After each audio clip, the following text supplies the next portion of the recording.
Paula es la puta jefa, me subido a mediación de error, es siempre tiene que ir allí, y solo tiene que ser un lerdo, demasiado fea el puto jefe del parlamento, a ver si yo te digo, te mando una juntándolo aquí, pensándolo,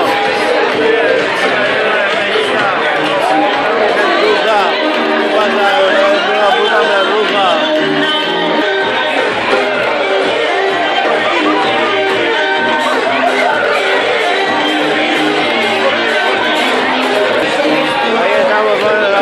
El puto maricano que hizo grabar más vídeos, ese hijo de puta, le metieron la pancha y no se la aprovechan de garito.